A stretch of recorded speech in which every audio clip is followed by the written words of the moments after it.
So welcome you all to the Impulse Coaching Institute YouTube channel.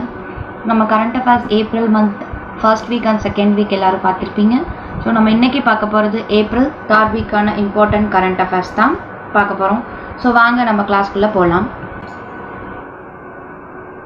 So இன்றைக்கி நம்ம first பார்க்க போகிறது Raisina dialogue 2021. So நான் ஃபஸ்ட்டே சொன்ன மாதிரி ஏதாவது மீட்டிங்ஸ் எக்ஸசைசஸ் அப்படிலாம் நம்ம பார்த்தோன்னா அது ஃபர்ஸ்ட் எங்கே நடந்திருக்கு அப்படின்னு பார்க்கணும், அதை யார் ஹோஸ்ட் பண்ணியிருக்காங்க அப்படின்னு பார்க்கணும்.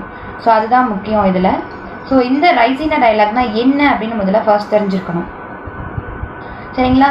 இது வந்து எல்லா சில இம்பார்ட்டண்ட் கண்ட்ரிஸ் எல்லாம் சேர்ந்து இருக்கக்கூடிய ஒரு ப்ராக்ரஸ் மாதிரி தான். ஸோ நம்ம முன்னாடியே பார்த்துருப்போம் இல்லைங்களா, இப்போ இந்தியா யூஎஸ் சேர்ந்து ஒரு பார்ட்னர்ஷிப்பில் ஒரு மீட்டிங் மாதிரி நடத்துனாங்க. அதே மாதிரி இதுவும் அந்த மாதிரி நிறையா கண்ட்ரிஸ் சேர்ந்த ஒரு கான்ஃபரன்ஸ் தான். ஸோ இது எத்தனாவது எடிஷன் அப்படின்னு பார்த்தீங்கன்னா 6th எடிஷன். ஸோ அதாவது 6 times நடந்திருக்கு. இது 6th எடிஷன் அப்படின்னு சொல்லுவாங்க. ஸோ நிறையா பிரசிடென்ட்ஸ் அட்டன் பண்ணியிருக்காங்க. யாருன்னு பாருங்கள். ஸோ டென்மார்க்கோட பிரைம் மினிஸ்டர் அட்டன் பண்ணியிருக்காரு, ருவாண்டாவோட பிரசிடென்ட் அட்டன் பண்ணியிருக்காரு. இந்த மீட்டிங்கை 2 பேர் அட்டன் பண்ணியிருக்காங்க. ஸோ ஆல்சோ நம்ம ஆஸ்திரேலியா பிரைம் மினிஸ்டரும் அட்டன் பண்ணியிருக்காரு. ஸோ இது அப்போது எந்த அளவுக்கு இம்பார்ட்டண்ட்டாக இருந்தால் பிரசிடென்ட் பிரைம் மினிஸ்டர் அப்படிங்கிறவங்க மட்டும் அட்டன் பண்ணியிருப்பாங்க அப்படின்னு பாருங்கள். ஸோ இது எப்பயுமே வருஷம் நடக்கும். ஃபர்ஸ்ட் எப்போ நடந்துச்சு அப்படின்னா 2016 நடந்துச்சு. ஸோ இதை பார்த்தீங்க அப்படின்னா எதில் இம்பார்ட்டண்ட் என்ன ரிலேட்டடாக வந்திருக்கு அப்படின்னா so Jio economics and Jio politics சம்மந்தப்பட்டது தான் இந்த மீட்டிங், சரிங்களா? ஸோ இந்த மீட்டிங் எது ரிலேட்டட் அப்படிங்கிறது முக்கியம். It is related with Jio economics and Jio politics. எத்தனாவது எடிஷன்? 6th edition. எப்போ இருந்து நடக்குது? 2016 நடக்குது, சரிங்களா? ஸோ இதை ஆர்கனைஸ் பண்ணுறது யாருன்னு பாருங்கள், external affairs ministry. So mostly வேறு கண்ட்ரீஸ்லாம் ஆர்கனைஸ் பண்ணுறாங்க அப்படின்னா அது கண்டிப்பாக உங்களுக்கு எக்ஸ்டர்னல் அஃபேர்ஸ் மினிஸ்ட்ரியாக தான் இருக்கும், சரிங்களா? ஸோ இது தெரிஞ்சால் போதும். ரைசினா டயலாக் அப்படின்னா என்ன? ஸோ இது ஒரு மீட்டிங் மாதிரி தான். இது விர்ச்சுவல் மோடில் தான் நடந்துச்சு இப்போது. ஸோ இந்த கான்ஃபரன்ஸ் எது ரிலேட்டட் அப்படின்னா it is Jio economics and Jio politics related. So எப்பயுமே உங்களுக்கு ஆனுவலாக நடக்கும். ஸ்டார்ட் ஆனது 2016 இப்போ நடந்தது 6th எடிஷன், சரிங்களா? ஸோ இதில் இந்த அளவுக்கு தெரிஞ்சுக்கிட்டிங்கன்னா போதும்.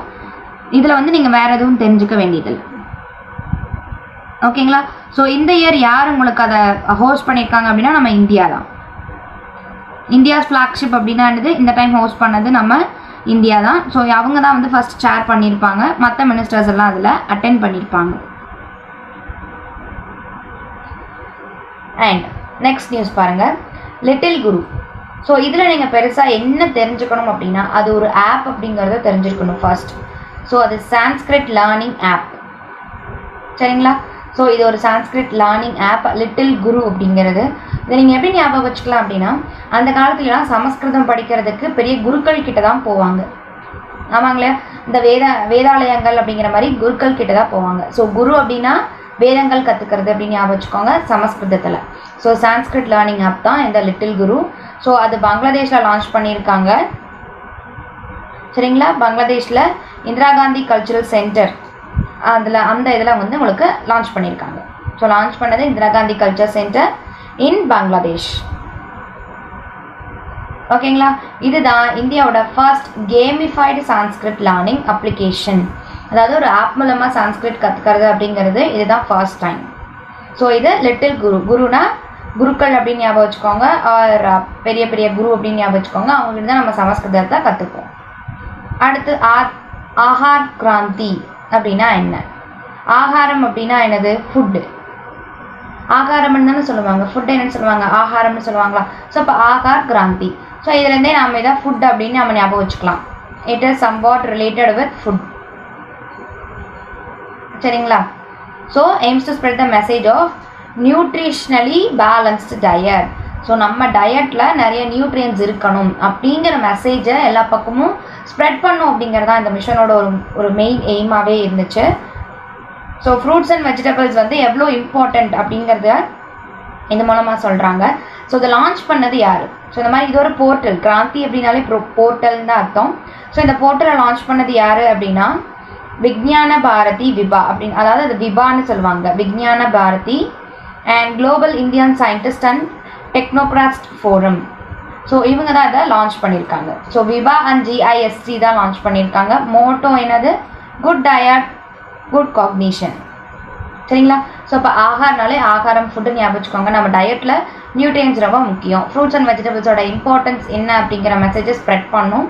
ஸோ லான்ச் பண்ணுறது யாருன்னா Vigyan Bharati and GIST global Indian scientist and technocrats forum, அவங்க தான் லான்ச் பண்ணுறாங்க. So that's all. அடுத்து பார்த்தோம் அப்படின்னா gamma ray emitting galaxy. So இது வந்து உங்களுக்கு ஒரு கேலக்ஸி, ஒரு புது கேலக்ஸி வந்து அவங்க ஃபைண்ட் அவுட் பண்ணியிருக்காங்க. ஸோ அதுலேருந்து நிறைய காமா ரேஸ் வருது அப்படிங்கிறத நம்ம இந்தியன் சயின்டிஸ்ட் வந்து ஃபோன் பண்ணியிருக்காங்க.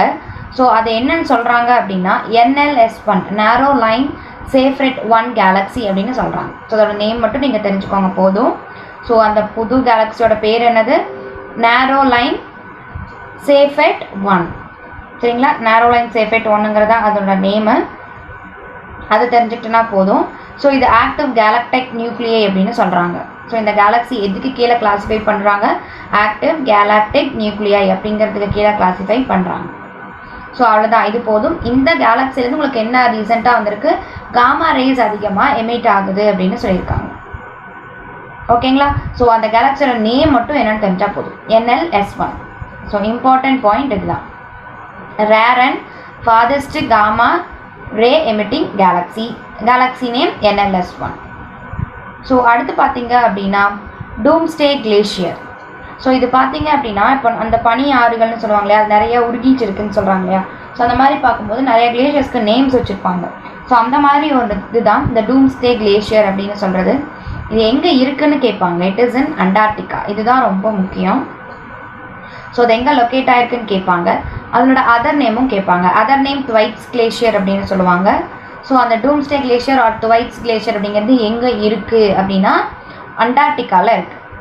ஸோ மோஸ்ட்லி நிறைய பனி எங்கே தான் இருக்கும்? பனிப்பாறைகள் இங்கே தான் இருக்கும், அண்டார்டிகாவில் தான் இருக்கும். ஸோ அதை வச்சு அப்படியே நீங்கள் ஞாபகம் வச்சுக்கலாம். ஓகேவா? ஸோ இது வந்து உங்களுக்கு முன்னாடி மெல்ட் ஆனதை விட இப்போ ஃபாஸ்ட்டாக மெல்ட் ஆகிட்டு வருது அப்படின்னு சொல்கிறாங்க. So it is all due to global warming. அது நமக்கே தெரியும். ஸோ முன்னாடி எப்போ உங்களுக்கு வந்து எந்த அளவுக்கு மெல்ட் ஆகிட்டு இருந்ததோ, ஸோ ப்ரிடிக்ட் பண்ண அளவை விட இப்போது அதோட மெல்ட்டிங் அதிகமாக இருக்குது அப்படின்னு சொல்லியிருக்காங்க இந்த டூம்ஸ்டே கிளேஷியரோடது. ஸோ அதனால தான் அது நியூஸில் இருக்குது. அது எங்கே இருக்குது அப்படின்னு நீங்கள் தெரிஞ்சுக்கிட்டா போதும். ஸோ அடுத்து பார்த்தோம் அப்படின்னா செயின்ட் வின்சென்ட் ஐலாண்ட். ஸோ அதே மாதிரி தான் ஏதாவது ஒரு வல்கனோவோ இல்லை ஏதாவது ஒரு ஐலாண்டோ கொடுத்துருக்காங்க அப்படின்னா அது எங்கே இருக்குதுன்னு தெரிஞ்சுக்கிட்டிங்கன்னா போதும். Either it can be a volcano or glacier or an island. So அந்த நேம் மாதிரி நியூஸில் வந்துச்சு அப்படின்னா அது வந்து மெயினாக கேட்க வேண்டிய கொஸ்டின் என்னவாக இருக்கும்? அது எங்கே லொக்கேட் ஆகிருக்குன்னு கேட்பாங்க. ஸோ மோஸ்ட் இம்பார்ட்டன்ட் ப்ரைமரியாக கேட்குறது அது. செகண்டரியாக கேட்குறது என்ன அப்படின்னா இஃப் சப்போஸ் வல்கனோவாக இருந்துச்சு அப்படின்னா ஸோ அது எத்தனை டைம் எரப்ட் ஆகிருக்கு, ஃப்ரீக்வெண்ட்டாக எரப்ட் ஆகுமா, இல்லை அதனால் ஏதாவது டிசாஸ்டர் ஆச்சா அப்படின்னு வந்துருந்துச்சுன்னா நம்ம அதை தெரிஞ்சிருக்கணும். சரிங்களா? ஸோ இந்த செயின்ட் வின்சென்ட் ஐலாண்டை பொறுத்தளவுக்கு ஸோ இது ஒரு வால்கானிக் ஐலாண்ட். ஸோ அது நமக்கு தெரிஞ்சிருக்கணும். எங்கே இருக்குது? கரேபியன் சீல இருக்குது. அவ்வளோதான். சரிங்களா? ஸோ இந்த ஐலாண்ட் இந்த ஃபுல் ஐலாண்ட் தீவே எப்படி தான் இருக்கான்? வல்கானிக் ஐலாண்டாக இருக்கான். ஸோ அப்போ அங்கே நிறைய வல்கனோஸ் இருக்கும் இல்லைங்களா? ஸோ கரேபியன் சீல இருக்கக்கூடிய லார்ஜஸ்ட் ஐலாண்ட் எது அப்படின்னா இந்த செயின்ட் வின்சென்ட் ஐலாண்ட் தான். ஓகேங்களா? ஸோ இங்கே இருக்கக்கூடிய வல்கனோஸ் ரீசெண்டாக எரப்ட் ஆயிருக்கு. அதோட பேர் லா சஃபௌரி வல்கனோ அப்படின்னு சொல்லுவாங்க. லா சஃபௌரி வல்கனோ அது ரீசெண்டாக எரப்ட் ஆயிருக்கு. அது எங்கே இருக்குன்னு தெரிஞ்சுட்டா போதும். அது கரேபியன் சீல இருக்குது. ஸோ அதுதான் இருக்கலையே லார்ஜஸ்ட் ஐலாண்ட் அப்படின்னு சொல்கிறாங்க. ஓகேவா? ஸோ இந்த அளவுக்கு இதில் தெரிஞ்சிட்டிங்கன்னா போதும். ஸோ நெக்ஸ்ட்டு பார்த்தோம் அப்படின்னா பூனம் குப்தா. ஸோ யார் அந்த பூனம் குப்தா? ஸோ இதில் எது ரிலேட்டடாக இருக்கும் அப்படின்னு பார்த்தீங்கன்னா அப்பாயின்மெண்ட்ஸ் ரிலேட்டட் தான். ஸோ நிறையா இதில் அப்பாயின்மெண்ட்ஸ் ரிலேட்டடாக உங்களுக்கு வந்து கொஷின்ஸ் வரும். எப்படின்னா யாரை அப்பாயிண்ட் பண்ணியிருக்கா? இப்போ சிவிசினா யார் ரீசன்ட் சிவிசி, யார் ரீசெண்டாக சிபிஐ அப்பாயிண்ட் பண்ணியிருக்காங்க, அந்த மாதிரி தான். ஸோ இந்த பூனம் குப்தா அப்படிங்கிறவங்க யார் அப்படின்னா நியூ டைரக்டர் ஜெனரல். ஸோ யார்? பாலிசி திங்க் டேங்க், அதாவது national council of applied economic research. National council of applied economic research அது ஒரு திங்க் டேங்க்னா என்னது? ஸோ அது வந்து ஒரு ஆலோசனை குழுன்னு சொல்லுவாங்க. ஸோ அந்த மாதிரி ஒரு இது அமைப்புக்கு ஒரு ஆர்கனைசேஷனுக்கு. ஸோ யார் வந்து டைரக்டர் ஜெனரலாக அப்பாயிண்ட் பண்ணியிருக்காங்க? பூனம் குப்தாவை அப்பாயிண்ட் பண்ணியிருக்காங்க. ஸோ இதில் ஏன் ஒரு இம்பார்ட்டண்ட்டாக நம்ம பார்க்கணும் அப்படின்னா, ஸோ இந்த எக்கனாமிக் ரிசர்ச் கவுன்சிலுக்கு அப்பாயிண்ட் பண்ணப்பட்ட ஃபர்ஸ்ட் உமன் வந்து பூனம் குப்தா தான். சரிங்களா? ஸோ இந்த NCAER national council of applied economic research யார் ஃபர்ஸ்ட் ஃபவுண்டேஷன் ஸ்டோன் ஸ்டார்ட் பண்ணா, அதாவது அந்த மாதிரி ஒரு ரிசர்ச் இன்ஸ்டியூட் யார் கொண்டு வந்தா அப்படின்னு பார்த்தீங்கன்னா ஜவஹர்லால் நேரு. எப்போ அப்படின்னா 31 அக்டோபர் 1959. சரிங்களா? ஸோ இவங்களை வந்து அப்பாயிண்ட் பண்ணியிருக்காங்கங்கிறத தெரிஞ்சுக்கிட்டிங்கன்னா போதும். எக்கனாமிக் ரிசர்ச்சுக்கு பூனம் குப்தாவை அப்பாயிண்ட் பண்ணியிருக்காங்க. அவங்க தான் இந்த போஸ்டிங்க்கு வரக்கூடிய ஃபர்ஸ்ட் உமனும் கூட. அடுத்து பார்த்தோம் அப்படின்னா BAFTA அவார்ட்ஸ். ஸோ அப்படின்னா என்னன்னா பிரிட்டிஷ் அகாடமி ஃபிலிம் அவார்ட்ஸ் அப்படின்னு கொடுப்பாங்க. ஸோ இதில் நம்ம வந்து எதுவும் தெரிஞ்சுக்கலாம்னா பெஸ்ட்டு ஃபிலிமாக எது வந்திருக்கு, பெஸ்ட் டைரக்டர் யார். ஸோ ஹாட்ஸ்டார் பார்த்தீங்கன்னா இந்த நேம் அடிக்கடி உங்களுக்கு வந்துட்டே இருந்திருக்கும், நொமேட்லேண்ட். ஸோ நிறையா ஆஸ்கார்ஸ், நிறைய பெஸ்ட் ஃபிலிம்ஸ் அவார்ட்ஸ் நிறையா வாங்கியிருக்கு. இன்னும் அந்த படம் பார்க்கலையா அப்படின்னு சொல்லிட்டு நம்ம ஹாட்ஸ்டாரில் ப்ரீமியர் ஆகிட்டே இருக்கும். ஸோ அப்படி இருந்து உங்களுக்கு இந்த நேம் ஃபெமிலர் ஆகிருக்கும். ஸோ நொமேட்லேண்ட் அப்படிங்கிறது தான் பெஸ்ட் ஃபிலிம் அவார்டு வாங்கியிருக்கு. பெஸ்ட் டைரக்டர் ஆல்சோ ஸ்லோசாவ் அப்படிங்கிறவர் தான். இவரும் நொமேட்லேண்ட் படத்தோட டைரக்டர் தான். சரிங்களா? இந்த படத்துக்கு தான் வந்து உங்களுக்கு பிரிட்டிஷ் அகாடமி ஃபிலிம் அவார்ட்ஸில் 2021க்கு கிடச்சிருக்கு. ஓகேங்களா? ஸோ இது பார்த்தீங்க அப்படின்னா நம்ம ஆஸ்கார் அவார்டுக்கு கிட்டத்தட்ட ஈக்குவலாக இருக்கக்கூடிய ஒரு அவார்ட் இது இந்த BAFTA அவார்ட்ஸ். ஸோ BAFTA என்ன ஃபிலிம் வாங்கியிருக்கு? நொமேட்லேண்ட் வாங்கியிருக்கு. ஸோ அடுத்து பார்த்தோம் அப்படின்னா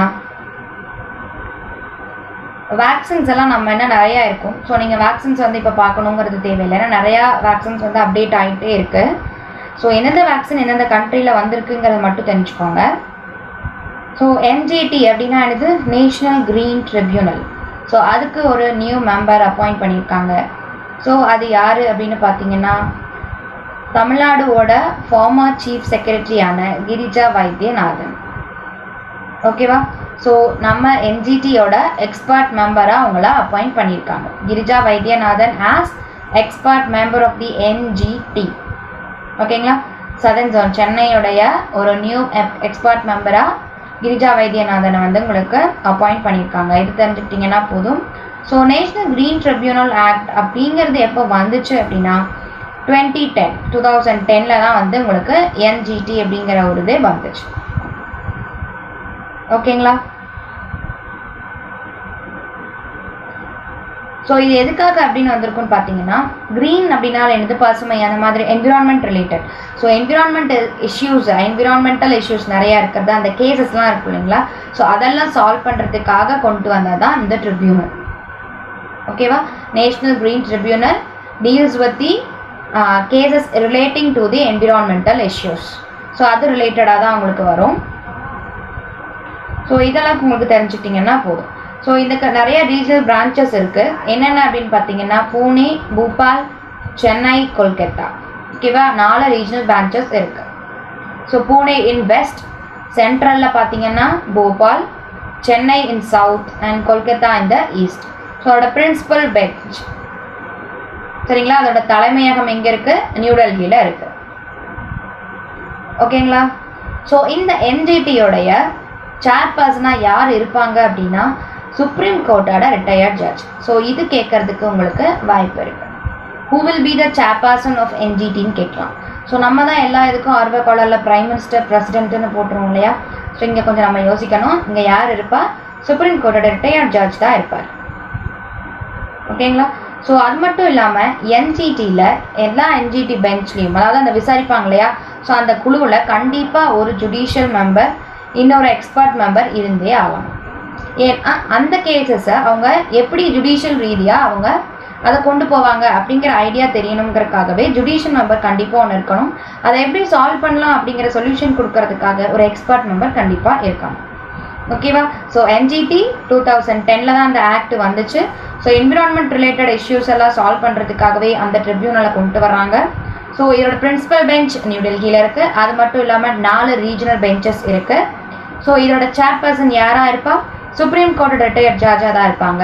ஸோ ஒவ்வொரு பெஞ்ச் என்ஜிடியோட ஒவ்வொரு பெஞ்ச்லேயும், அதாவது அந்த கேசஸ் விசாரிக்கக்கூடிய அந்த கமிட்டி குழுவிலையும் ஒரு பெஞ்ச்லையும் ஒரு ஜுடிஷியல் மெம்பர் அண்ட் ஒரு எக்ஸ்பர்ட் மெம்பர் கண்டிப்பாக இருக்கணும்.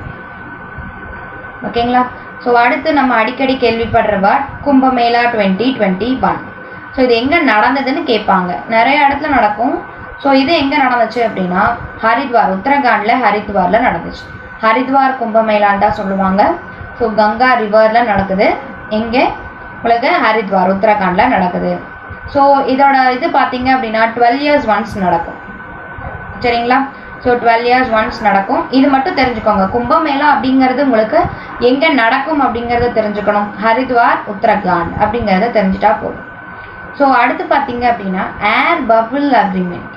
ஸோ இந்த வேர்டே ஒரு மாதிரி டிஃப்ரெண்ட்டாக இருக்குது. அந்த மாதிரி அக்ரிமெண்ட்டை நம்ம யார் கூட போட்டிருக்கோம்னு நமக்கு தெரியணும். ஏர் பபிள் அக்ரிமெண்ட் அப்படிங்கிறத நம்ம யார் கூட போட்டிருக்கோம் அப்படின்னா வித் ஸ்ரீலங்கா. சரிங்களா? ஸோ இதை எப்படி நீங்கள் ஞாபகம் வச்சுக்கலாம் அப்படின்னா, நம்ம இங்கேருந்து ஸ்ரீலங்காவுக்கு போகிறதுக்கு ஒரு பாலம் அமைச்சாரா ராமர். ஸோ கல் போட்டு பாலம் அமைச்சாரா. ஸோ அந்த கல்லுலேயும் பட்டு நம்ம எதுவும் ஆகக்கூடாதுங்கிறதுக்காக ஏர் பபிள்ஸ் மேலேயே நம்ம அப்படியே கேரி பண்ணிவிட்டு அங்கே போயிடுறோம் ஸ்ரீலங்காவுக்கு அப்படின்னு ஞாபகம் வச்சுக்கோங்க. சரியா? இல்லைன்னா அந்த பாலம் கட்டுறதுக்கு கல் போட்டனால நிறைய ஏர் பபிள்ஸ்லாம் வந்துச்சு அப்படின்னு ஞாபகம் வச்சுக்கோங்க. எப்படியா இருந்தாலும் ஓகே. மொத்தத்தில் இந்தியாவுக்கும் ஸ்ரீலங்காவுக்கும் இருக்கிற அக்ரிமெண்ட் தான் இந்த ஏர் பபிள் அக்ரிமெண்ட் அப்படிங்கிறது. ஸோ இது எதனால நான் அந்த பாலம் வச்சு சொன்னேன் அப்படின்னா, ஸோ இது பாருங்கள், அந்த 2 கண்ட்ரீஸ்க்கும் எலிஜிபிள் யாரெல்லாம் ட்ராவல் பண்ணலாம் அப்படிங்கிறத சொல்கிறது தான் இந்த ஏர் பபிள் அக்ரிமெண்ட். சரிங்களா? 2 கண்ட்ரீஸ்க்கும் யாரெல்லாம் எலிஜிபிளாக இருக்காங்க, யாரெல்லாம் ட்ராவல் பண்ணுறதுக்கு எலிஜிபிளாக இருக்காங்க அப்படின்னு சொல்கிறது இந்த அக்ரிமெண்ட் படி தான். அதனால தான் அந்த பாலம் ஞாபகம் வச்சுக்கோங்க அப்படின்னு சொல்கிறேன்.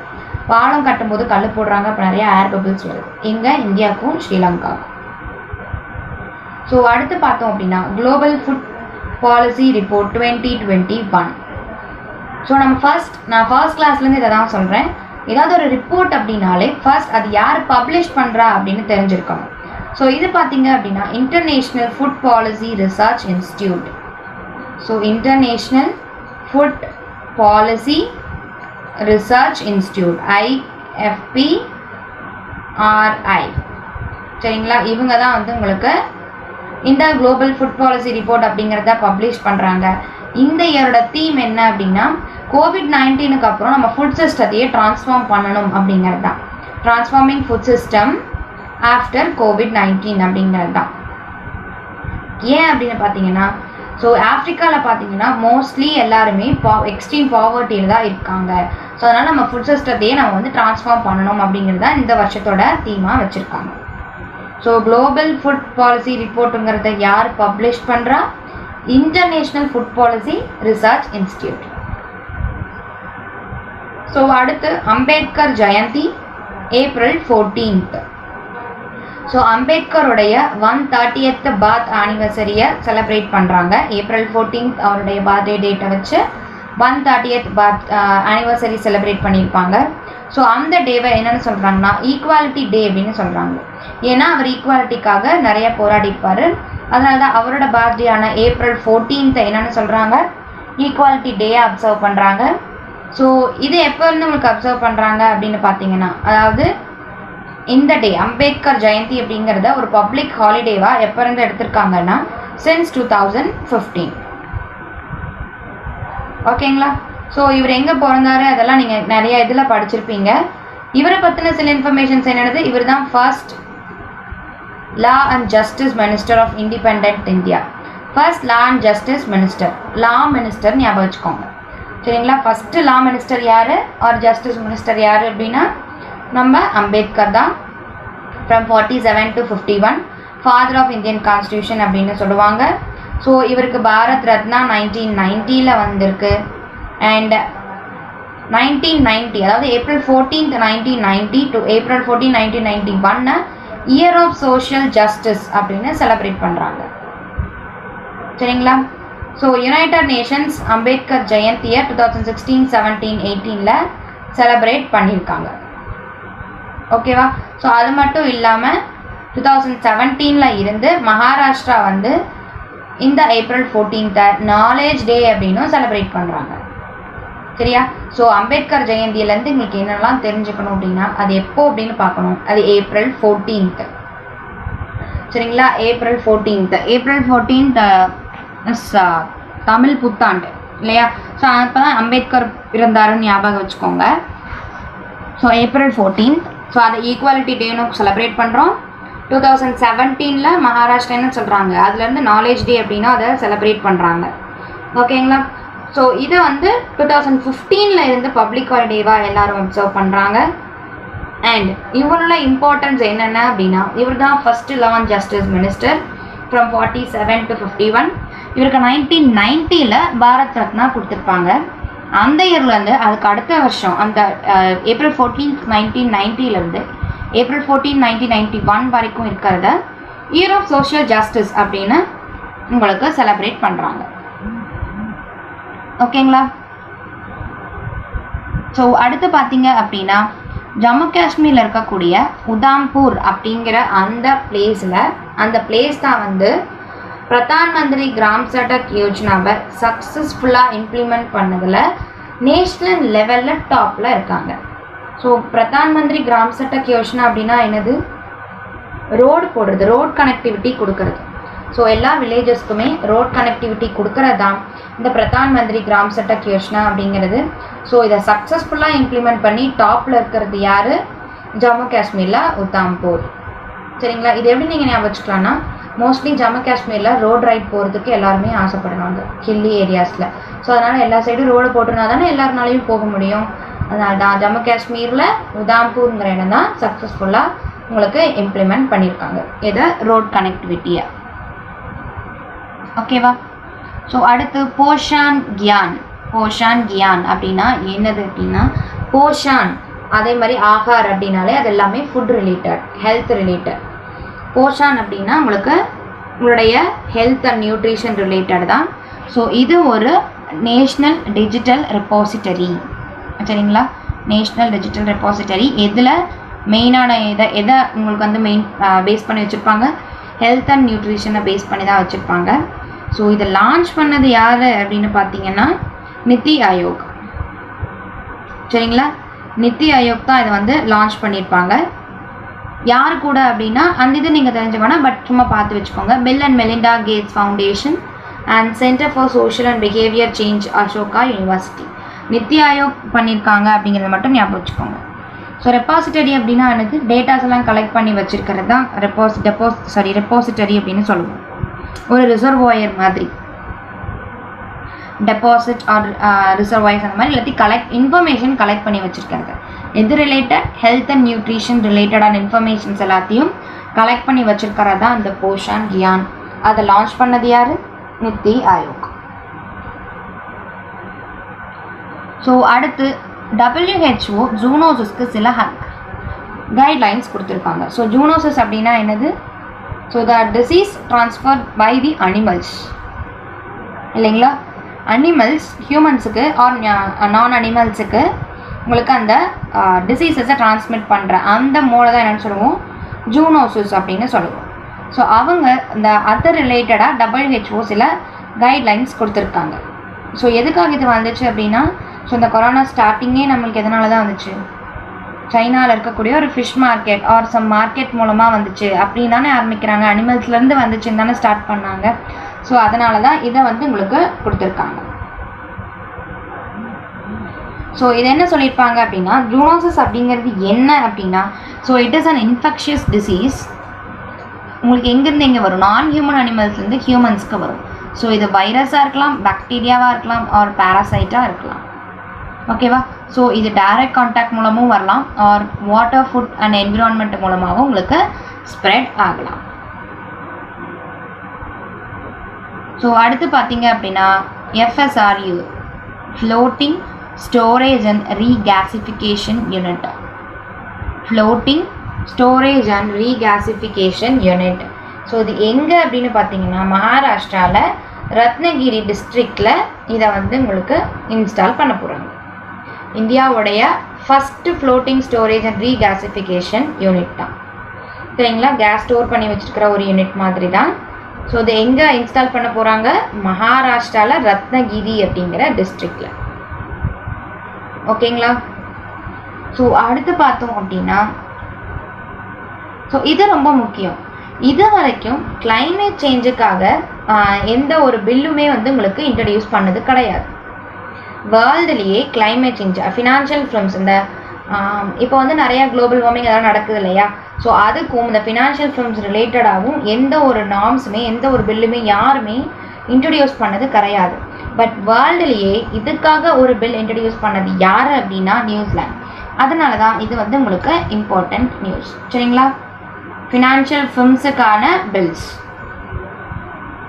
ஏன் ஃபினான்ஷியல் ஃபிலிம்ஸுக்காக போட்டிருக்காங்க அப்படின்னு பார்த்தீங்கன்னா, ஸோ அந்த மாதிரி இண்டஸ்ட்ரீஸ் எல்லாமே கார்பன் எமிஷனை கண்ட்ரோல் பண்ணணும் அப்படிங்கிறதுக்காகவே ஒரு பில் கொண்டு வந்திருக்காங்க. என்ன அப்படின்னா 2050க்குள்ள கார்பன் நியூட்ரல் பண்ணிடணும், அதாவது 0 கார்பன் எமிஷன் கொண்டு வரணும் அப்படிங்கிறத அவங்களோட எய்ம். எப்போ 2050க்குள்ள. So who introduced the bill on climate change for financial films? financial filmஸுக்கான climate changeக்கான பில்லை யார் இன்ட்ரடியூஸ் பண்ணுறா ஃபர்ஸ்ட் டைம் அப்படின்னா it is நியூசிலாந்து. சரிங்களா? ஸோ அடுத்து பார்த்தோம் அப்படின்னா Indian council for cultural relations அவங்களோட 71st ஃபவுண்டேஷன் டேவை உங்களுக்கு செலிப்ரேட் பண்ணுறாங்க. ஸோ இந்த மாதிரி ஒரு கவுன்சில், கல்ச்சுரல் ரிலேஷன்ஸ்க்கான ஒரு கவுன்சில் அப்படிங்கிறத யார் ஃபவுண்ட் பண்ணுறா அப்படின்னு பார்த்தீங்கன்னா 1950 நம்மளுடைய ஃபஸ்ட்டு எஜுகேஷன் மினிஸ்டரான மௌலானா அபுல் கலாம் ஆசாத். ஸோ இந்த நேம் நிறைய இடத்துல கேள்விப்பட்டிருப்பீங்க, மௌலானா அபுல் கலாம் ஆசாத் அப்படிங்கிறத. ஸோ அவர் தான் நம்ம இந்தியாவோட first education minister. First law and justice மினிஸ்டர்னு அம்பேத்கரை பார்த்தோம். இவர் first education minister Maulana Abul Kalam Azad. So இவர் தான் ஐசிசிஆரை ஃபவுண்ட் பண்ணுறாரு. எப்போ? 1950. So April 9. அதனால் அந்த டேவை ஐசிசிஆர் ஃபவுண்டேஷன் டே அப்படின்னு செலிப்ரேட் பண்ணுறோம். And international day for street children April 12. So இதெல்லாம் என்னென்னு மட்டும் தெரிஞ்சுக்கோங்க. ஸ்ட்ரீட் சில்ட்ரனுக்கான ஒரு international day April 12. And Siachen day அப்படின்னு சொல்லிட்டு ஒன்று கொண்டாடுவோம். 37th சியாச்சின் டே எப்போ அப்படின்னா ஏப்ரல் 13. ஓகேங்களா? ஸோ இது மிலிட்ரி ஆர்ம்டு ஃபோர்ஸஸ் அந்த அதுக்காக தான் அவங்களுக்கு வந்து இந்த டே வந்து கொண்டாடுவாங்க. அங்கே ஒரு ஆப்ரேஷன் நடந்திருக்கும். ஸோ அதை வந்து ரிமெம்பர் பண்ணுற வகையில் உங்களுக்கு இதை வந்து பண்ணியிருக்காங்க. சரிங்களா? ஸோ என்ன அப்படின்னா 1984 நம்ம இந்தியாவோட ட்ரூப்ஸ் இருக்காங்க இல்லையா? ஸோ அவங்க வந்து நம்மளோட ஃப்ளாகை வந்து ஆப்ரேஷன் மேகதூத்தை லான்ச் பண்ணிட்டோம் அப்படிங்கிறதுக்காக பிலாஃபான்லா பாஸ் அப்படின்னு ஒரு பாஸ் இருக்குது, கணவாய்னு சொல்லுவாங்க தமிழில். ஸோ அந்த பாஸ் அங்கே உங்களுக்கு இந்த நம்ம ஃப்ளாகை வந்து ஹாய்ஸ்ட் பண்ணியிருக்காங்க. சரிங்களா? ஸோ அதனால் அந்த டேவை நம்ம சியாச்சின் டேவாக கொண்டாடுறோம். ஓகேவா?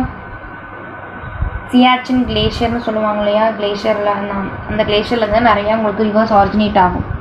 ஸோ அந்த சியாச்சின் கிளேஷியர்ஸ் அதில் தான் அங்கே இருக்கக்கூடிய ஒரு பாஸில் உங்களுக்கு நம்ம ஃப்ளாகை வந்து 1984 அவங்க பறக்க விட்டுருப்பாங்க. ஸோ அதை ரிமெம்பர் பண்ணுற வகையில் தான் உங்களுக்கு சியாச்சின் டே அப்படின்னு ஒன்று செலிப்ரேட் பண்ணுறோம். ஓகேவா?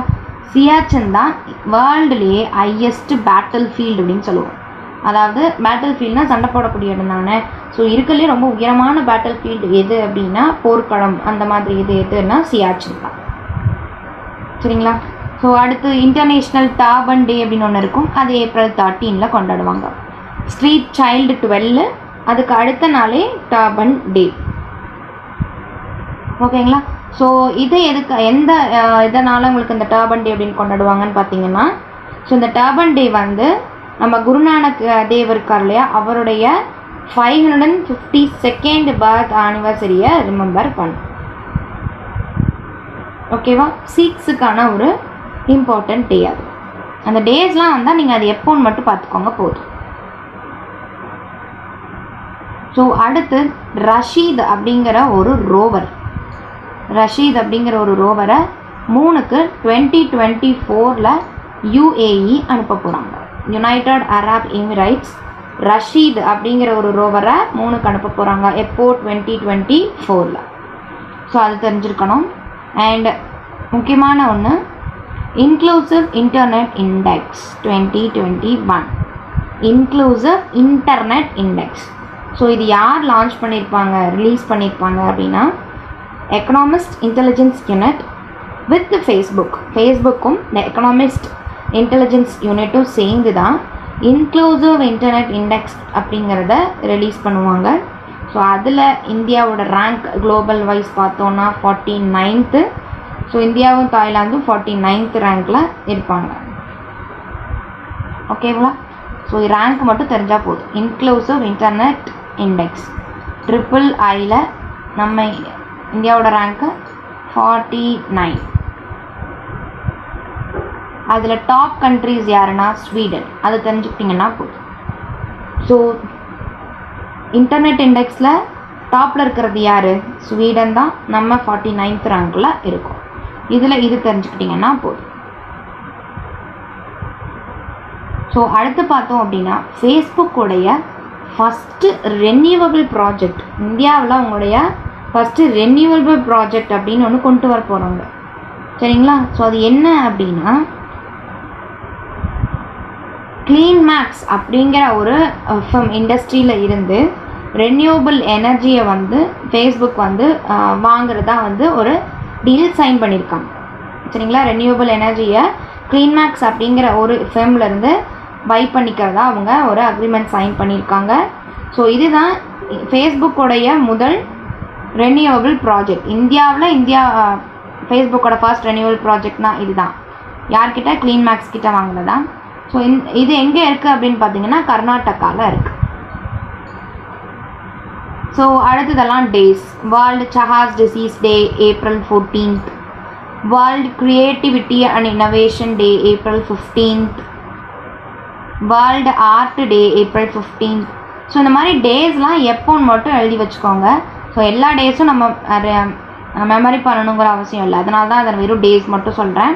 சஹாஸ் டிசீஸ் தான் 14, கிரியேட்டிவிட்டி இன்னோவேஷன் டே 15, வேர்ல்டு ஆர்ட் டே 15. இதை மட்டும் நீங்கள் மார்க் மட்டும் பண்ணி வச்சுக்கோங்க, வேறு எதுவும் பண்ண வேண்டாம். ஓகேங்களா? ஸோ அடுத்து பார்த்தோம் அப்படின்னா மானஸ் ஆப். ஸோ மானஸ் அப்படிங்கிறதுக்கான full form mental health and normalcy augmentation system. Mental health and normalcy augmentation system அப்படிங்கிறது தான் இந்த மானஸ் ஆப் அப்படிங்கிறது. ஸோ இது ஒரு நம்ம வெல்பீயிங்கான ஒரு ஆப் தான். ஸோ இது யார் இதை வந்து யார் இது பண்ணியிருக்காங்க அப்படின்னா prime minister science and technology and innovation advisory council. சரிங்களா? PM's STIAC அவங்க தான் இந்த ப்ரோக்ராமை வந்து என்டார்ஸ் பண்ணியிருக்காங்க.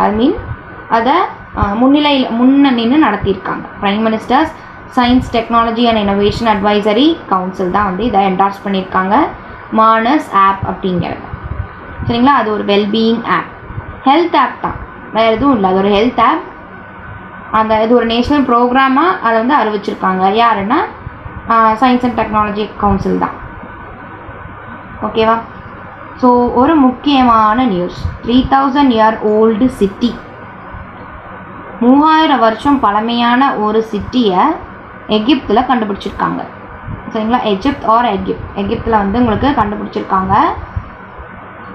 சரிங்களா? ஸோ இது எங்கே இருக்கும் அப்படின்னா நைல் ரிவருடைய வெஸ்ட் பேங்க்கில் இருக்குது அப்படின்னு சொல்லியிருக்காங்க.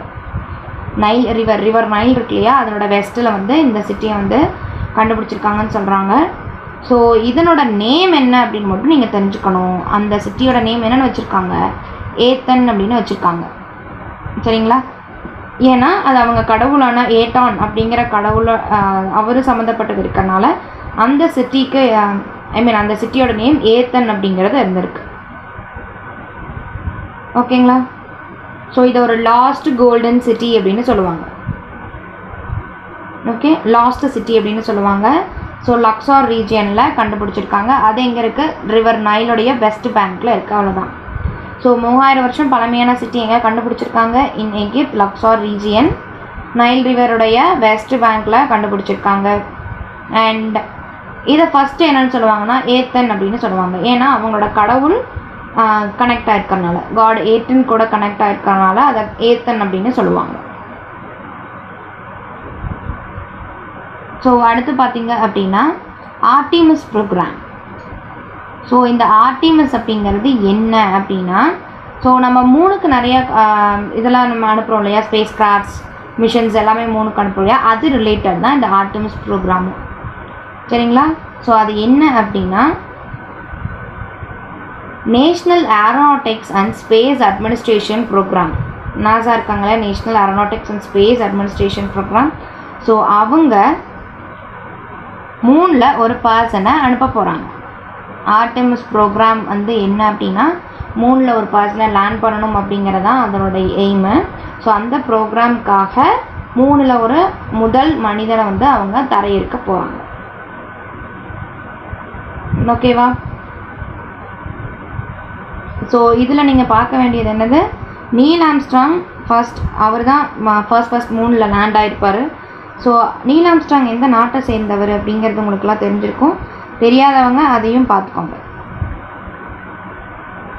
சரிங்களா? So Neil Armstrong is also an American தான், தெரிஞ்சு வச்சுக்கோங்க. ஸோ அதுக்கு அடுத்து உங்களுக்கு அவர் வந்து மூணில் ஃபஸ்ட்டு இறங்கியிருப்பார் அப்படிங்கிறது உங்களுக்கு தெரியும். ஸோ ஃபர்ஸ்ட் பர்சனை உங்களுக்கு வந்து மூணில் இருக்க போகிறது அப்படிங்கிறது இந்த ஆர்டெமிஸ் ப்ரோக்ராம் வழியாக. ஓகேங்களா? ஸோ அது மட்டும் இல்லாமல் அவங்களோட ஃபஸ்ட்டு உமனையும் இந்த ப்ரோக்ராமுக்கு கீழே மூணில் லேண்ட் பண்ண வைக்க போகிறாங்க. ஸோ இது எல்லாமே யாரோட வேலை? நாசாவோட வேலை. ஸோ இப்போ Artemis programme is related with landing a person on Moon.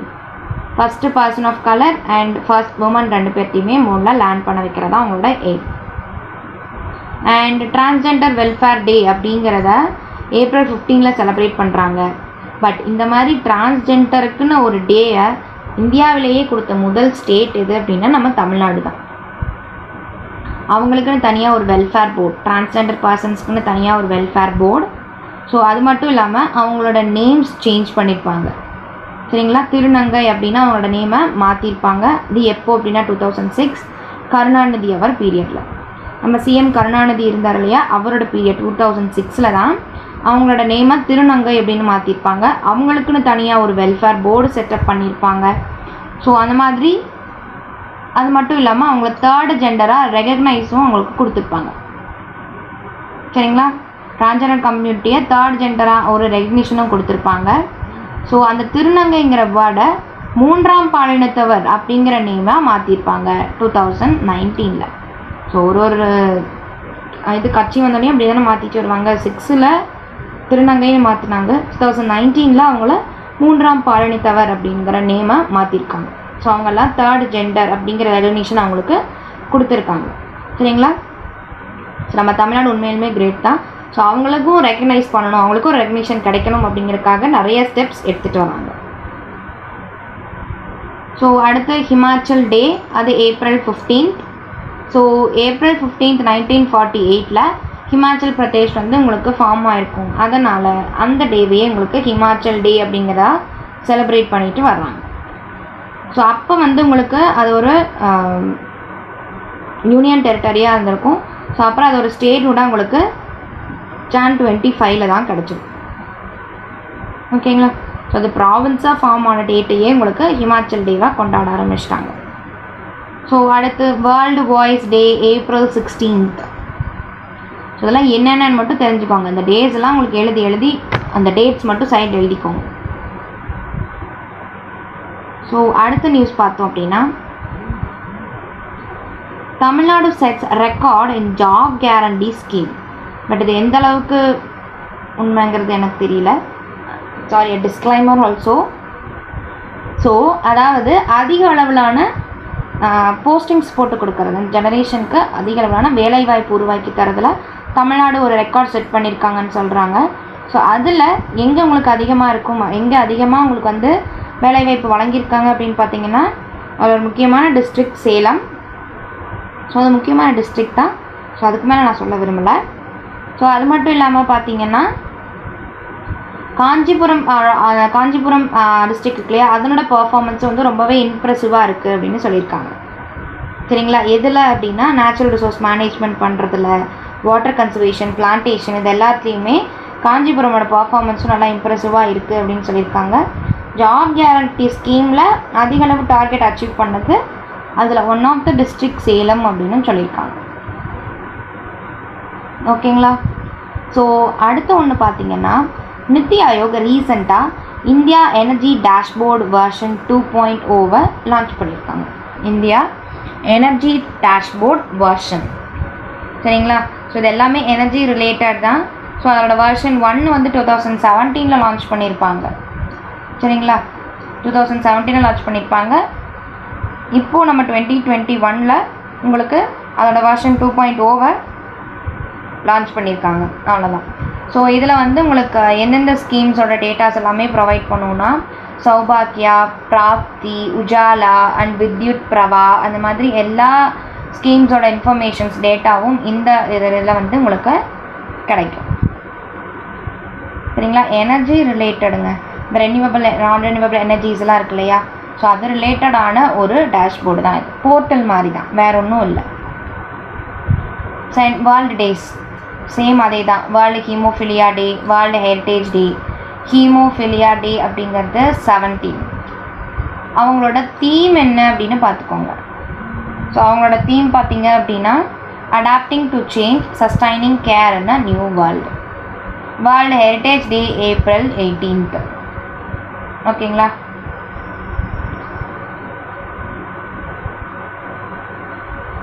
So அடுத்து பார்த்தீங்க அப்படின்னா ஃபுகுஷிமா நியூக்ளியர் ஆக்சிடெண்ட். ஸோ நிறையா நியூக்ளியர் ஆக்சிடெண்ட்ஸ் நடந்திருக்கு. அதெல்லாம் எங்கெங்கே நடந்திருக்கு, எந்தெந்த கண்ட்ரீஸுங்கிறத நம்ம பார்த்துக்கணும். ஸோ இந்த ஃபுகுஷிமா நியூக்ளியர் ஆக்சிடெண்ட் அப்படிங்கிறது ரீசெண்டாக நடந்தது. எங்கன்னா ஜப்பானில், சரிங்களா? ஸோ அதாவது ஃபுகுஷிமா நியூக்ளியர் பவர் பிளான்ட்லேருந்து நிறைய ரேடியோ ஆக்டிவ் வாட்டர்ஸ்லாம் வந்திருக்கு அப்படின்னு தான் சொல்கிறாங்க. ஸோ அதனால் அங்கே ஒரு பெரிய ஆக்சிடெண்ட், ஒரு பெரிய டிசாஸ்டரே நடந்துச்சு.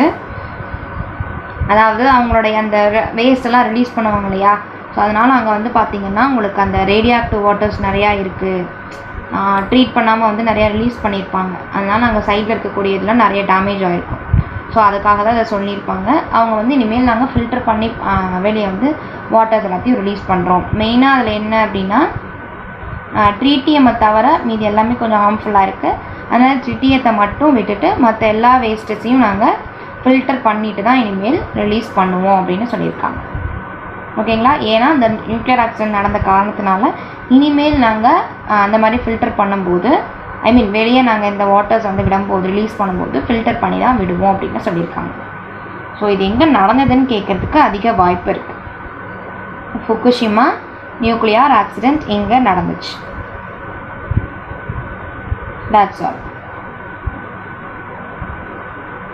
ஸோ அடுத்து பார்த்தோம் அப்படின்னா India rhino vision 2020. So rhino அப்படின்னாலே ரைனோசரஸ் நமக்கு தெரிஞ்சது தான். ஸோ அது எதுக்கு அப்படின்னா 2 1-ஹாண்ட் ரைனோசரஸை மானஸ் நேஷ்னல் பார்க், அசாமில் இருக்கக்கூடிய அந்த மானஸ் நேஷ்னல் பார்க்குக்கு கொண்டு போய் டிரான்ஸ்லோகேட் பண்ண போகிறாங்க, சரிங்களா? ஸோ வேறு பக்கம் இருந்தால் அந்த 1-ஹாண்ட் ரைனோசரஸ், ஏன்னா அது வந்து உங்களுக்கு எக்ஸ்டென்ஷனில் இருக்கா, அது வந்து குறைஞ்சிட்டே வருது அப்படிங்கிறனால அதை அதோட லொக்கேஷனை மாற்றுறாங்க. எங்கேன்னா மானஸ் நேஷ்னல் பார்க்குக்கு கொண்டு போகிறாங்க, அவ்வளோதான்.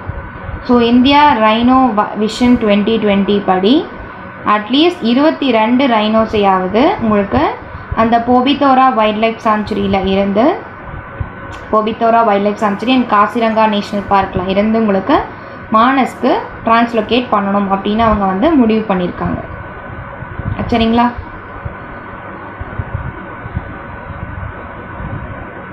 ஸோ அவ்வளோதான். இது நீங்கள் வந்து என்ன தெரிஞ்சுக்கணும் அப்படின்னா நம்ம இந்தியாவில் கிரேட் 1-ஹாண்ட் ரைனோ வந்து நம்ம இந்தியாவில் மட்டும்தான் அதில் அந்த கிரேட் 1-ஹாண்ட் ரைனோ வந்து இருக்கும் அப்படின்னு வந்து சொல்லியிருக்காங்க. ஸோ ரைனோசரஸை பொறுத்தளவுக்கு அது எக்ஸ்டென்ஷனில் இருக்குது, எக்ஸ்டென்ஷன் ஸ்டேஜில் இருக்குது அப்படிங்கிறனால அதை ப்ரிவெண்ட் பண்ணணும் அப்படிங்கிறதுக்காக ஸோ மற்ற 2 இந்த போபிட்டோராலேருந்தும் காசிரங்காலேருந்தும் மானஸ்க்கு உங்களுக்கு அந்த இது வந்து டிரான்ஸ்லோகேட் பண்ணுறாங்க. ஸோ நம்ம இந்தியாவில் 1-ஹாண்ட் ரைனோ மட்டும்தான் இருக்குது அப்படிங்கிறனால அதை நம்ம இன்னுமே நிறையவே கன்சர்வ் பண்ணணும் அப்படிங்கிறதான் நம்ம இந்தியா ரைனோ விஷன் 2020யோட ஒரு முக்கியமான எய்மாக இருக்குது. ஓகேங்களா? ஸோ அடுத்து civil services day April 21. So civil services டேன்னு அது வந்துச்சு அப்படின்னாலே உங்களுக்கு என்ன பண்ணணும், father of modern all India சர்வீசஸ்னால் யார், இதுவே father of all India services before இண்டிபெண்டன்ஸ்னு ஒருத்தராக சொல்லுவாங்க. சரிங்களா, ஃபாதர் ஆஃப் சிவில் சர்வீசஸ் அப்படின்னு ஒருத்தர் சொல்லுவாங்க. ஸோ அது யார் அப்படிங்கிறத யோசிங்க பார்க்கலாம். Father of civil services. So யாராக இருக்கும் அப்படிங்கிற ஒரு உங்களுக்கு எதாவது கெஸ் பண்ண முடியுதா? ஸோ இண்டிபெண்ட் இந்தியா அப்படின்னா யார் வருவாருன்னா நம்ம சர்தார் வல்லபாய் பட்டேல் அவர் வந்துடுவார். பட் பிஃபோர் இண்டிபெண்டன்ஸ் அப்படின்னா யார் வருவாங்கன்னு பார்த்தீங்கன்னா நம்ம கார்ன்வாலிஸ், லார்ட் கார்ன்வாலிஸ் அப்படிங்கிறத படிச்சிருப்போம் இல்லையா. ஸோ லார்ட்ஸ் நம்ம இதிலெல்லாம் பார்த்துட்டு வரோம்ல, வைஸ்ராய், கவர்னர் ஜெனரல். ஸோ அந்த மாதிரி நம்ம இந்த லார்ட் கார்ன்வாலிஸ் அவர் தான் சிவில் சர்வீசஸ் அப்படிங்கிறதே இந்தியாவில் ஸ்டார்ட் பண்ணியிருப்பார். அதனால தான் அவரை father of all India civil services in India அப்படின்னு சொல்லுவோம். ஸோ இவர் father of modern all India services, confuse பண்ணிக்கக்கூடாது. ஓகேங்களா. ஸோ இவர் வந்து என்ன சொல்லியிருப்பாருன்னா சிவில் சர்வன்ஸ் எல்லாத்தையும் ஸ்டீல் ஃப்ரேம் ஆஃப் இந்தியா, இந்தியாவுடைய ஒரு ஸ்டீல் ஃப்ரேமாக தான் வந்து சிவில் சர்வன்சஸ் எல்லாத்தையுமே பார்க்குறாரு. யார்? நம்ம சர்தார் வல்லபாய் பட்டேல் இல்லைங்களா. ஸோ இவர் தான் நம்ம இண்டிபெண்ட் இந்தியாவோட first home minister. So first education minister Maulana Abul Kalam ஆசாத்னு முன்னாடி பார்த்தோம். இவர் first home minister Vallabhbhai Patel. ஓகேங்களா. ஸோ அப்படி அந்த செலிப்ரேட் பண்ணுற டே எப்போது? April 21. சிவில் சர்வன்ஸோடைய எஃபர்ட்ஸையும் அவங்களுடைய ஒர்க்கையும் செலிப்ரேட் பண்ணுற விதமாக தான் இந்த டேவை வந்து அப்சர்வ் பண்ணுறாங்க. ஸோ அடுத்து பார்த்தோம் அப்படின்னா world press freedom index 2021. So இது ஏன் நான் சொல்லலைன்னு நினைக்க வேணாம், இது வெறும் ஒரு எக்ஸசைஸ் தான். கஞ்சார் அப்படின்னு சொல்லுவாங்க. ஸோ இது பிஷ்கேக்கில் வந்து உங்களுக்கு, அதாவது கிர்ஜிகிஸ்தான் இருக்கு இல்லையா, கிர்ஜிகிஸ்தான் அங்கே பிஷ்கேக் அப்படிங்கிறது அதோட கேபிட்டல் தான், வேற ஒன்றும் இல்லை. அங்கே வந்து அந்த ஒரு எக்ஸசைஸை வந்து இனாக்ரேட் பண்ணியிருப்பாங்க. இந்தியாவுக்கும் கிர்ஜிகிஸ்தானுக்கும் நடக்கிற அந்த எக்ஸசைஸ் பேர் கஞ்சார் அப்படின்னு சொல்லுவாங்க. அவ்வளோதான். ஸோ அது சும்மா பார்த்துக்கோங்க. And world press freedom index அப்படிங்கிறது ரொம்ப முக்கியம். இந்த இண்டெக்ஸில் மொத்தம் 180 கண்ட்ரீஸ் இருக்குது. சரிங்களா, நியர்லி 180 கண்ட்ரீஸ் இங்கே இருக்குது. ஸோ இதில் நம்ம இந்தியாவோட ரேங்க் பார்த்திங்கன்னா 142. ஸோ இதுதான் இதில் நமக்கு முக்கியம். ஃபஸ்ட்டு இருக்கிறது நார்வே. ஓகேவா. ஸோ 2020லேயும் நார்வே தான், 2021லேயும் நார்வே தான். ஸோ லாஸ்ட்டாக இருக்கிறது Eritrea. So last Eritrea, first Norway, India 142, டோட்டலாக 180 கண்ட்ரீஸ். ஓகேங்களா. So world press freedom index அப்படிங்கிறது ஸோ ரீசெண்டாக இதை யார் பப்ளிஷ் பண்ணியிருக்காங்கன்னு பார்த்துட்டோம். ஸோ ரிப்போர்ட்டர்ஸ் வித்தவுட் பார்டர்ஸ் அப்படின்னு சொல்லுவாங்க. அவங்க ஒரு நான் ப்ராஃபிட் ஆர்கனைசேஷன் தான். ரிப்போர்ட்டர்ஸ் வித்தவுட் பார்டர்ஸ் அப்படிங்கிற ஒரு நான் ப்ராஃபிட் ஆர்கனைசேஷன் தான் இந்த வேர்ல்டு ப்ரெஸ் ஃப்ரீடம் இண்டெக்ஸ் அப்படிங்கிறத பப்ளிஷ் பண்ணியிருக்காங்க. ஸோ அதில் என்ன சொல்லியிருக்காங்க அப்படின்னா மொத்தம் 180 கண்ட்ரியில் இந்தியா 142 பிளேஸில் இருக்குது. அதில் ஃபஸ்ட்டு இருக்கிறது நார்வே, லாஸ்ட்டில் இருக்கிறது எரிட்ரியா. ஓகேங்களா. ஸோ நார்வே லாஸ்ட் 2 இயர்ஸாக ஃபர்ஸ்ட் பிளேஸில் இருக்குது. ஓகேங்களா. So world press freedom index அப்படிங்கிறதுல இந்தியாவோட ரேங்க் ரொம்ப முக்கியம். அதுதான் ஓகேவா, world press freedom index. So இதெல்லாம் நான் முன்னாடியே சொல்லியிருக்கேன். ஸோ யார் யார் அந்தந்த இதில் வந்து என்ன ரேங்க்கில் இருக்காங்கிறது முக்கியம். ஸோ அதில் நீங்கள் ஃபஸ்ட்டு பிளேஸ் யார் இருக்காங்கன்னு பார்த்துக்கணும், அதுவும் முக்கியம். நம்ம இந்தியாவோட ரேங்க் என்ன அப்படிங்கிறதும் முக்கியம். சரிங்களா. ஸோ இது வருஷம் பப்ளிஷ் பண்ணுறது ரிப்போர்ட்டர்ஸ் வித்தவுட் பார்டர்ஸ். அவங்க தான் வருஷம் அவங்களுக்கு பப்ளிஷ் பண்ணுவாங்க. அதில் நம்ம ரேங்க்கு 142. அடுத்து சுதர்ஷன் சென் கமிட்டி. ஸோ எதுக்கு இவரை ஒரு தலைமையாக வச்சு ஒரு கமிட்டி போட்டிருக்காங்க அப்படிங்கிறது தான். ஸோ எதுக்கு அப்படின்னா அசட் ரீகன்ஸ்ட்ரக்ஷன் கம்பெனிஸ் இந்த ஃபினான்ஷியல் செக்டார். ஸோ அந்த ஃபினான்ஷியல் செக்டாரில் இருக்கக்கூடிய அசட்ஸ் ரீகன்ஸ்ட்ரக்ஷன் கம்பெனிஸ் எல்லாம் இருக்கு இல்லையா. ஸோ அந்த கம்பெனிஸோட ஒர்க்கிங் எல்லாத்தையும் ரிவ்யூ பண்ணணும், அவங்கெல்லாம் எப்படி இருக்காங்க அப்படிங்கிறத ரிவ்யூ பண்ணணுங்கிறதுக்காக ஆர்பிஐ போட்ட கமிட்டி தான் இந்த சுதர்ஷன் கமிட்டி. அவர் தான் ஹெட்டாக போட்டிருக்காங்க. அசட் ரீகன்ஸ்ட்ரக்ஷன் கம்பெனிஸோடைய ஒர்க்கிங்கை ரிவ்யூ பண்ணணும் அப்படிங்கிறதுக்காக ஆர்பிஐ போட்ட ஒரு கமிட்டி, அதோட ஹெட்டு சுதர்ஷன். சரிங்களா? ஸோ அடுத்து லூனா ஸ்பேஸ் மிஷன். ஸோ இந்த லூனா ஸ்பேஸ் மிஷன் யாருடையது அப்படின்னா ரஷ்யாவோடது, ராஸ்காஸ்மாஸ். ஸோ ரஷ்யாவோட ஸ்பேஸ் ஏஜென்சி தான் வந்து இந்த லூனா 25 அப்படிங்கிற ஒரு ஸ்பேஸ் கிராஃப்டை லான்ச் பண்ண போகிறாங்க. எங்கே அப்படின்னா மூணுடைய சவுத் போலுக்கு. சரியா? ஸோ லூனார்னாவே உங்களுக்கு லூனார்னாவே மூன் அப்படிங்கிறது தெரிஞ்சிடும். பட் இது யார் எந்த கண்ட்ரி இதுங்கிறது தான் உங்களுக்கு டவுட் வரும். So it is Russia. அவ்வளோதான். ரஷ்யன் ஸ்பேஸ் ஏஜென்சி தான் வந்து இதை லான்ச் பண்ண போகிறாங்க, லூனா 25 அப்படிங்கிறது. ஸோ லூனா 24 அப்படிங்கிறது ஆகஸ்ட் 1976 லான்ச் பண்ணியிருந்தாங்க ரஷ்யா. 76 லான்ச் பண்ணது. அதுக்கப்புறம் இப்போ தான் 2021 லான்ச் பண்ண போகிறாங்க. ஓகேவா? ஸோ அது எதுக்கு அப்படின்னா சவுத் போலில் என்ன தான் இருக்குது, மூணோட சவுத் போலில் என்ன தான் இருக்குது அப்படின்னு பார்க்கறதுக்காகவே இப்படி ஒரு மிஷனை அனுப்புகிறாங்க. ஓகேவா? ஸோ அடுத்து குளோபல் கிளைமேட் 2020 ரிப்போர்ட். ஸோ இதை யார் ரிலீஸ் பண்ணுவா? World meteorological organisation. ஸோ கிளைமேட்டுன்னு வருதா? ஸோ அப்போ கண்டிப்பாக உங்களுக்கு யார் தான் இருப்பாங்க? நம்மளுடைய மெட்ரலாஜிக்கல் டிபார்ட்மெண்ட் அங்கே இருப்பாங்க. ஸோ வேர்ல்டு மெட்ரலாஜிக்கல் ஆர்கனைசேஷன் தான் இந்த ரிப்போர்ட்டை ரிலீஸ் பண்ணுறாங்க. ஸோ அவங்க என்ன சொல்கிறாங்க அப்படின்னா 2011 2020 வரைக்கும், அதாவது 2011 2020 தான் வார்மஸ்ட் டிக்கேட் அப்படின்னு சொல்கிறாங்க. ஸோ ரெக்கார்ட் பண்ணதுலையே இந்த இப்போ இது வரைக்கும் எடுத்த ரெக்கார்ட்ஸ்லேயே வார்மஸ்ட் டிக்கேட் அப்படின்னா எது? 2011 2020 வரைக்கும். ஸோ வார்மஸ்ட் இயர்ஸாக எது இருக்குது அப்படின்னா அதில் 2020 ஒன் ஆஃப் த வார்மஸ்ட் இயர்ஸாக இருக்குதுன்னு சொல்கிறாங்க. ஸோ இது ரொம்பவே முக்கியம். கண்டிப்பாக இதில் வந்து உங்களுக்கு கேள்வி வரதுக்கு சான்சஸ் இருக்குது. ஏன்னா இது எல்லாமே உங்களுக்கு கிளைமேட் ரிலேட்டட். சரிங்களா? ஸோ வேர்ல்டு மெட்ரலாஜிக்கல் ஆர்கனைசேஷன் தான் ரீசெண்டாக இந்த குளோபல் கிளைமேட் 2020 ரிப்போர்ட்டை ரிலீஸ் பண்ணுறாங்க. அவங்க என்ன சொல்கிறாங்கங்கிறது தான் முக்கியம். 2011 2020 வரைக்கும் இருக்கிறத வார்மஸ்ட் டிக்கேட் அண்ட் ரெக்கார்ட் அப்படின்னு சொல்கிறாங்க. So one of the 3 warmest இயர்ஸாக எதை சொல்லியிருக்காங்க? 2020 சொல்லியிருக்காங்க. ஸோ லாஸ்ட் இயர் என்னெல்லாம் அடி வாங்க முடியுமோ எல்லா அடியும் வாங்கிடுச்சு. கோவிட் அப்படிங்கிற ஒரு பெரிய அடி வாங்குச்சு. வார்மஸ்ட் டிக்கேட்லேயும் வந்திருக்கு, வார்மஸ்ட் இயர்ஸ்லேயும் வந்திருக்கு. பெரிய ரெக்கார்ட் பிரேக் தான் நம்ம 2020. ஸோ அடுத்து நம்ம பார்க்க போகிறது வேர்ல்டு லிவர் டே, April 19. இதெல்லாமே நோட் பண்ணிக்கோங்க. ஸோ டேட்ஸ் மட்டும் நோட் பண்ணிக்கோங்க. ஓகேங்களா? ஸோ அடுத்து பார்த்தோம் அப்படின்னா புக்கு. இந்த புக்கு யார் எழுதுனாங்கிறது முக்கியம். ஓகேவா? So book believe what life and cricket thought me. லைஃபும் கிரிக்கெட்டும் எனக்கு என்ன சொல்லி கொடுத்துச்சு அப்படின்னு ஒரு புக் எழுதியிருக்கிறாரு. யார்? சுரேஷ் ரெய்னா. அவ்வளோதான். ஸோ அவருடைய ஆட்டோபயோகிராஃபி தான் அது. Believe what life and cricket thought me அப்படிங்கிறது. ஸோ அடுத்து கீழடியில் ஒரு டெரக்கோட்டா டைஸை கண்டுபிடிச்சிருக்காங்க.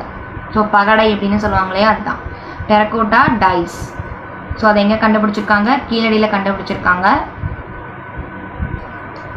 எங்கே கண்டுபிடிச்சிருக்காங்கன்னு தான் கேட்பாங்க. ஸோ டெரக்கோட்டா டைஸ் ரீசெண்டாக எங்கே கண்டுபிடிச்சாங்க, எங்கே ஃபவுண்ட் பண்ணாங்க அப்படின்னா இட் இஸ் அட் கீழடி அப்படிங்கிறத தெரிஞ்சுக்கோங்க. அடுத்து ஜெண்டர் சம்வாத் அப்படின்னா என்ன? ஓகேங்களா? அதாவது உமன் அண்ட் கேர்ள்ஸோடைய இம்ப்ரூவ்மெண்ட்க்கு இன்னும் என்னெல்லாம் பண்ணலாம். ஓகேவா? Initiative for what works to advance women and girls in the economy. எக்கானமியில் உமன் அண்ட் கேர்ள்ஸோடைய போஸ்டிங்ஸை எப்படி இன்னமே நம்ம வந்து இம்ப்ரூவ் பண்ணலாம் அப்படிங்கிறதா இந்த ஜெண்டர் சம்வாத்தோடைய ஒரு எய்ம். ஸோ ஜெண்டர் சம்வாத் அப்படிங்கிறது யார் கூட அட்டெம்ப்ட் அப்படின்னு பார்த்தீங்கன்னா Deendayal Antyodaya Yojana and national rural livelihoods mission. So அவங்கெல்லாம் சேர்ந்து எடுத்தால் தான் இந்த ஒரு இனிஷியேட்டிவ் ஜெண்டர் சம்வாத் அப்படிங்கிறது. ஸோ அடுத்து லெரிட் மெட்டியோர் ஷவர். ஸோ மெட்டியோர் ஷவர் பார்க்குறதே ஒரு என்ன சொல்கிறது, ஒரு ஜாலியான விஷயம். பட் ஹாப்பியஸ்ட் மூமெண்ட்டும் கூட. பட் நம்ம இதில் அதிகமாக இந்த மெட்டியோர் ஷவர்ஸ் நம்ம பார்க்க மாட்டோம். ஸோ நீங்கள் இந்த நிறையா இந்த சீரீஸ்லாம் கொரியன் அண்ட் சைனீஸ் மூவிஸ்லாம் பார்த்தீங்கன்னா இதை அடிக்கடி காட்டுவாங்க மெட்டியோர் ஷவர்ஸ். ஸோ அது எப்பவுமே எங்கே இருக்கும் அப்படின்னா எவ்ரி இயர் ஏப்ரலில் தான் வந்து உங்களுக்கு இந்த மெட்டியோர் ஷவர் அப்படிங்கிறது இருக்கும்.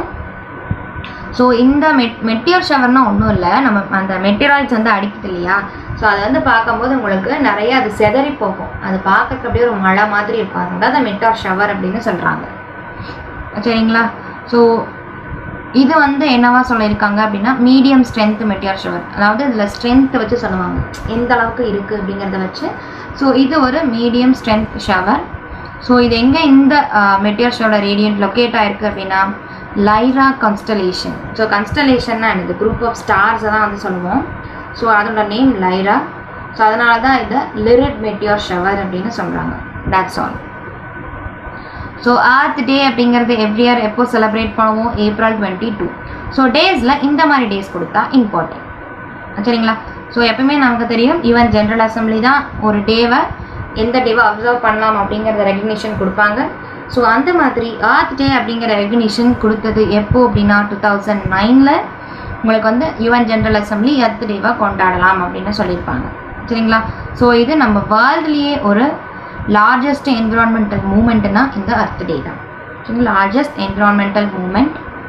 ஸோ இது ஃபஸ்ட்டு 1970 ஸ்டார்ட் பண்ணியிருப்பாங்க. இந்த இயரோட தீம் ரீஸ்டோர் அவர் எர்த். வாங்க நம்ம எர்த்தை இன்னும் ரீஸ்டோர் பண்ணலாம் அப்படிங்கிறது தான். சரிங்களா? So Earth day April 22.